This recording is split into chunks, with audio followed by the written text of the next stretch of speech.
ఓం నమః శివాయ. కొందరు తమ కోసం మాత్రమే జీవిస్తారు, కానీ కొందరు తమతో పాటు సమాజం కోసం కూడా ఆలోచిస్తారు. అలా నాతో పాటు నలుగురు బాగుండాలని తలచే గొప్ప మనసున్న వ్యక్తే ఎస్ వెంకటరమణారెడ్డి గారు. వారి జన్మదినాన్ని కేవలం వేడుకగా కాకుండా అనాథుల జీవితాల్లో వెలుగులు నింపే ఒక గొప్ప అవకాశంగా మలుచుకున్న ఆయన సంకల్పం నిజంగా అభినందనీయం. హైదరాబాద్ మదీనాగూడ వాస్తవ్యులైన ఎస్ వెంకటరమణారెడ్డి గారు వారి జన్మదినం సందర్భంగా యాదాద్రి భువనగిరి జిల్లా చౌటుప్పల్లోని అమ్మా నాన్న అనాథ ఆశ్రమానికి విచ్చేశారు. ముందుగా సేవామూర్తి వెంకటరమణారెడ్డి గారు శ్రీ పుణ్యలింగేశ్వర స్వామి ఆలయానికి చేరుకొని స్వామి చెంత వారి కుటుంబ సభ్యుల పేర్లపై వారి గోత్రనామమైన సూర్యకోట్ల గోత్రంపై ప్రత్యేక అర్చనలు నిర్వహించుకున్నారు. సూర్యకోట్ల గోత్రోద్భవస్యాం వెంకటరమణారెడ్డి నామదేశ్యాం ప్రభావతే నామ్నీం సాయినాథ్ రెడ్డి నామదేశ్యాం సాయిత్రెడ్డి నామదేశ్యాం సహ కుటుంబానాం తదః. ఆ పరమశివుని ఆశీస్సులు వారి కుటుంబానికి ఎల్లప్పుడూ ఉండాలని వేడుకుంటూ లింగాకారునికి స్వయంగా జలాభిషేకం చేశారు.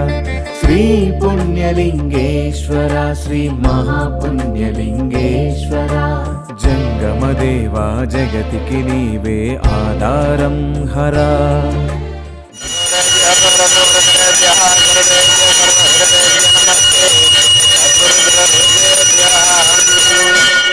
పుణ్యలింగేశ్వర స్వామి దేవతాభ్య నమో నమః. ఆనందకర్పూర దివ్య మంగళ నీరాజనం దర్శయామి.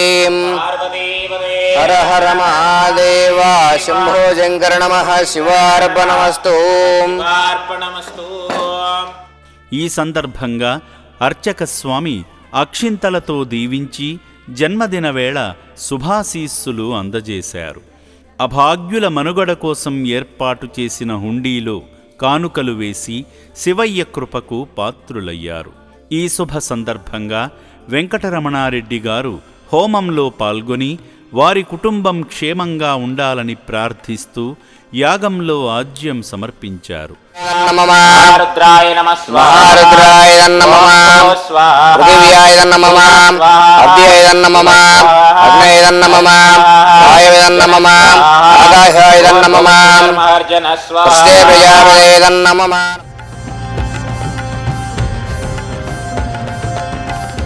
అనంతరం భారతదేశంలో ప్రత్యేకమైన దేవాలయంగా పేరొందబోతున్న శ్రీ పుణ్యలింగేశ్వర స్వామి ఆలయ నిర్మాణానికి ఆయన వంతుగా ఇటుకను అందించి పుణ్యకార్యంలో భాగమయ్యారు.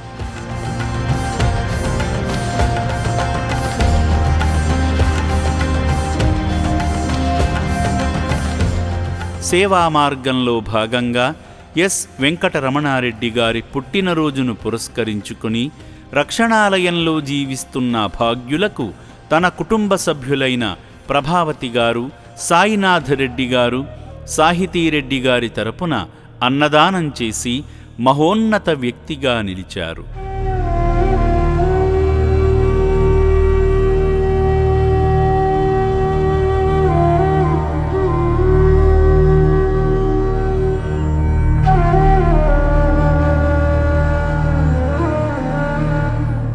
సేవామూర్తి ఎస్ వెంకటరమణారెడ్డి గారు తన పుట్టినరోజును ఇలా అభాగ్యుల మధ్య జరుపుకోవడం ద్వారా సమాజానికి ఆదర్శంగా నిలిచారు.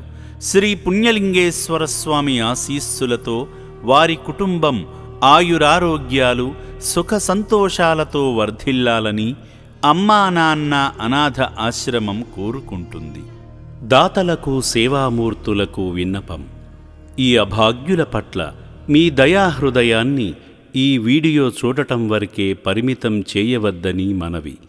ఈ అనాథుల అన్నదానం కోసం విరాళాల రూపంలో అయినా, బియ్యము, పప్పు, కిరాణా రూపంలో అయినా సాయం చేస్తే పుణ్యం పొందినవారవుతారు.